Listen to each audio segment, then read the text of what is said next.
We continue this section of Kegan reading, pages 125 through 150, speaking about partnering and the the expectations that we have in this aspect of our private life.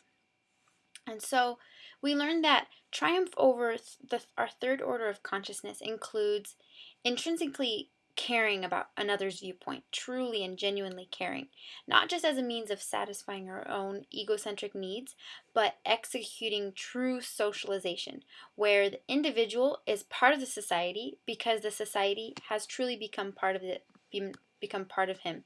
He truly takes into account what those around him or her feel, care, and wish for, and that becomes very genuinely part of his regard for them and his behaviors and his actions and his thought processes. And so we learn, or we know that third order means constructing ourselves out of relation to each other, kind of being forcefully brought back at other suggestions and kind of having harsh feelings towards others for bringing you around to their way of thinking or their constructions, whereas an increase to fourth order includes stepping back during our construction, making decisions about what our partners ask of us and what we decide without feeling a distance or discordance or harsh feelings with our partners or with those who are asking us to return to come back or come around to this way of thinking or this decision. And so that's a willing return back within ourselves, as you could say.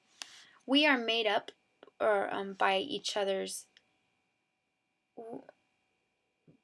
by each no, we are not made up by each other's experience. And knowing this provides a freedom from guilty or an ingenuine feeling of responsibility and the need to act defensively when we're faced with a partner's reality or a partner's suggestion. In order to have a successful partnership, we need to have an awareness of how our personal history inclines and directs us. We need to know that there are certain things in our past or in our ideologies that truly direct and guide our actions and our thoughts, and understanding that others have that as well is part of stepping back and seeing the bigger, broader perspective in the fourth order of consciousness. We learn that maturity is not how smart you are. Maturity is rather which order of consciousness someone is exercising their knowledge or lack thereof. So we see that 10-year-olds, younger kids, have the same capacity as adults to gather information and stimuli. They have the same senses. They hear the same things. But what sets them apart and what makes them different is they lack the ability yet to reflect deeply upon those information, the stimuli, and make generalized themes about these experiences. So that's the difference between third order of consciousness and fourth order, is the ability to take the knowledge that you glean the step further and look at it in a broader perspective. We learn about William and Betty and their predicament, this bedridden wife and this strained husband, and we apply this difference between third and fourth order. And third order enables someone to identify and connect feelings with patterns, part from the past and the present. But it's not until you achieve fourth order that that anything productive can be done.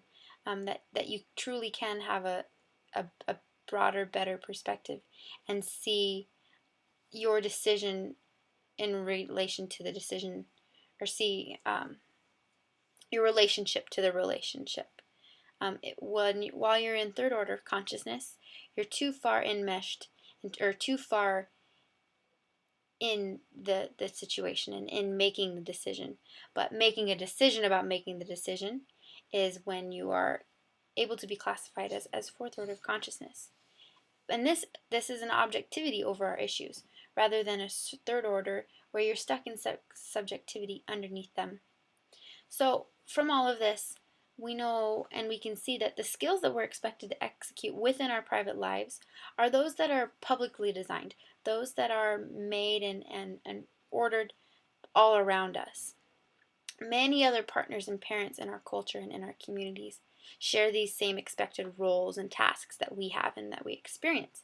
And these tasks are a collection of this mass knowledge that in adulthood create our orders of consciousness.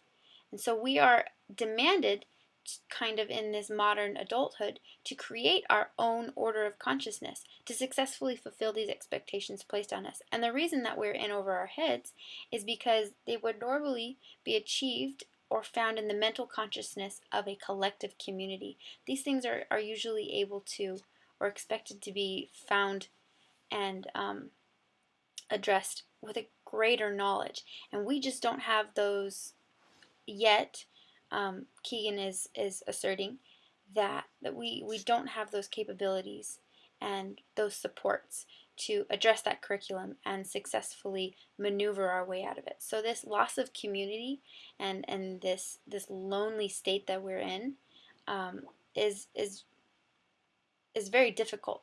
We're unprepared and we're ill-equipped to meet these expectations of these publicly designed expectations for our private lives.